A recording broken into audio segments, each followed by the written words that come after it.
Bismillahirrahmanirrahim. ATV kabar dakwah sunnah. Fadha'u. Benar bumi ini luas, tapi kalau sudah datang kematian, bumi terasa sempit. Dia tidak bisa berbuat apa-apa.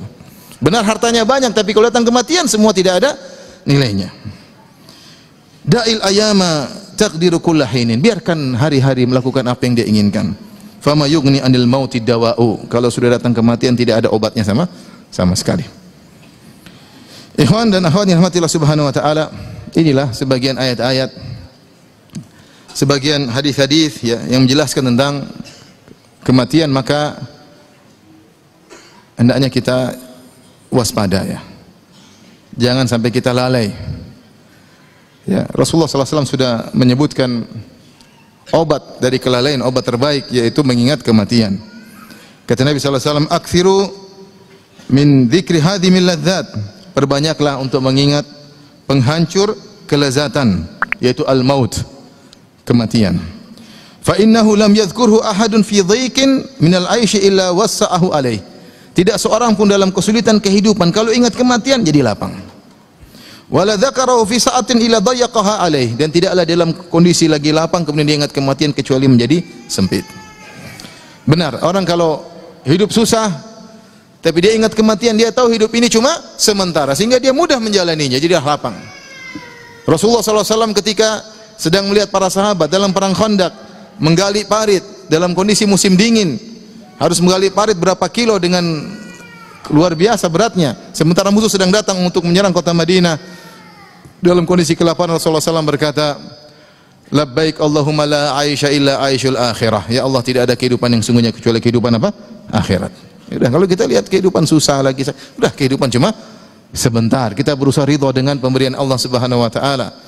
Bukan berarti orang yang kaya di surganya lebih kaya dari kita, belum tentu. Kita yang punya harta melihat orang miskin, belum tentu dia lebih hina, bisa jadi lebih tinggi di akhirat kelak. Yang jadi patokan bukan dunia, yang jadi patokan kehidupan setelah kematian. Kehidupan setelah kematian. Maka siapa yang dalam kondisi sulit ingat kematian, akan lapang baginya. Dan sebaliknya, siapa yang di tengah-tengah kekayaan, mungkin dia punya mobil baru, mungkin dia punya rumah baru, mungkin dia baru beli usaha baru, ingat kematian, agar dia tahu bahwasanya itu tidak ada nilainya. Kalau dia sudah meninggal, maka itu semua tidak bisa dia bawa dalam apa? Kuburannya. Dia akan pergi sendirian. Semua akan dia tinggalkan. Maka dia akan merasa bahwasanya harta yang dia miliki tadi sempit, tidak ada nilainya. Oleh karenanya ketika seorang meninggal dunia, apa kata Nabi sallallahu alaihi wasallam? Yatba'ul mayyit salas. Mayat itu diikuti oleh 3 perkara. Ahluhu wa maluhu wa amaluhu. Hartanya, keluarganya dan amalnya. Fayarji'al itsnan wa yabqa wahid. Yang 2 akan pulang, tinggal 1. Istrinya, anaknya akan meninggalkan kuburan tersebut. Hartanya akan meninggalkan dia. Mungkin budaknya ikut, mungkin diantar pakai mobil yang dia baru beli. Semua itu akan pergi meninggalkan kuburan tersebut. Yang tetap bersama dia hanyalah amalnya, amal soleh atau amal buruk. Makanya disebutkan dalam hadis, di antara kesedihan yang dirasakan oleh mayat, benar-benar dia sedang sendirian. Kata Nabi SAW, al-abdu idha wudhi'a fi qabrihi, ya, wa tuwulliya wa dhahaba ashabuhu hatta innahu la yasma'u qar'ani alihim atahu malakani faq'adahu. Jika seorang hamba telah dimasukkan dalam kuburan, kemudian orang-orang meninggalkan dia, istrinya, anaknya, ya, teman-temannya, ya, yang tadi suara isakan tangis di sekelilingnya, berapa lama sih? 5 menit, 10 menit, 15 menit, setengah jam, kemudian mereka meninggalkan kuburannya. Yang membuat sedih, Allah menjadikan dia mendengar bunyi sendal yang meninggalkan kuburan tersebut. La yasma'u qur'ani alihim, sehingga dia dengar suara sendal pergi meninggalkan dia semakin jauh. Betapa sedihnya, ya. Betapa sedihnya. Sampai begitu merasakan akan hal ini, kalau tidak salah Abdullah bin Amr bin As mewasiatkan, jika saya meninggal kalian jangan dulu pergi sampai seukuran kalian menyembelih seekor onta. Dia tidak ingin sendirian, tapi harus sendiri. Orang-orang pergi dan dia mendengar suara tersebut meninggalkan dia. Betapa kesedihan dia, sadar ternyata dia sekarang sedang sendirian. Yang menemani cuma apa? Amalnya.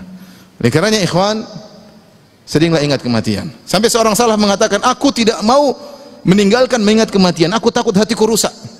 Orang kalau tidak akan kematian hatinya rusak. Mudah bermaksiat, ya. Mudah melihat apa yang mau dia lihat, ya. Mudah membuang-buang waktu, mudah membuang-buang umur. Dia buang-buang umurnya, dia buang waktunya, ya. Sampai ada perkataan indah dari Syekh Sa'di rahimahullah ta'ala bahwasanya 1 detik yang kita lewati di dunia ini balasannya ya mungkin 1 dunia ini di akhirat kelak. 1 detik yang kau ucapkan untuk astaghfirullah, la ilaha illallah, balasannya adalah kenikmatan abadi. Tidak bisa dibandingkan dengan dunia ini. Makanya disebutkan khairun mimma talat alaihi syams, zikir yang lebih baik daripada dunia ini yang matahari terbit di atasnya. Subhanallah, alhamdulillah, wa la ilaha illallah, Allahu akbar. Tapi kita sekarang kita buang-buang waktu kita. Kenapa? Karena kita tidak ingat kematian. Siapa ingat kematian, dia tahu bahwasanya umurnya sedikit, maka usaha tentang akhiratnya akan dia pacu. Umur saya tidak banyak, saya harus melakukan ini, saya melakukan ini. Sehingga dia manage waktunya. Kalau dia bermaksiat, segera beristighfar kepada Allah Subhanahu wa taala. Caranya bagaimana? Aktsiru min dzikri hadhimil ladzat. Mau tidak mau kita sering ingat kematian. Mereka itulah orang-orang yang cerdas. Ketika Nabi sallallahu alaihi wasallam ditanya, "Ayyul mu'minina aqyas?" Siapa orang yang paling cerdas di antara orang-orang beriman?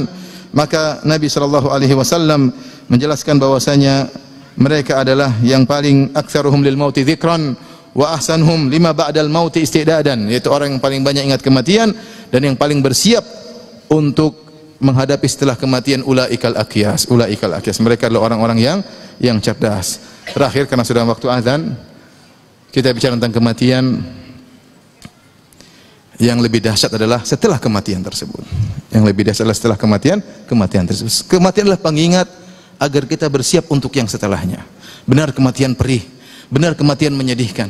Siapa yang tidak takut mati? Semua orang tidak suka mati. Makanya kita olahraga, makanya kita makan, makanya kita berobat. Karena kita mau mati, tidak mau berpisah dari istri yang kita cintai, tidak mau berpisah dari anak-anak yang kita cintai, tidak mau berpisah dari orang tua kita. Ya. Namanya perpisahan itu adalah kesedihan. Semakin kita mencintai seseorang, maka perpisahan semakin pedih. Subhanallah, hukum dunia. Kata Jibril kepada Nabi, "Ahbib man syi'ta fa innaka mufariquh." Cintai siapa yang kau kehendaki, kau pasti akan berpisah darinya. Semakin Anda mencintai seorang, semakin sedih perpisahan tersebut. Namun itulah yang pasti kita jalani, ya, yang pasti kita jalani. Oleh karenanya kematian itu tidak enak, tapi ada yang lebih dahsyat, itu apa yang setelah kematian. Maka marilah bersama-sama kita berusaha untuk sering-sering ingat kematian agar kita semangat untuk beribadah. Kalau bermaksiat segera bertobat kepada Allah Subhanahu wa taala. Wallahu taala alam bisawab.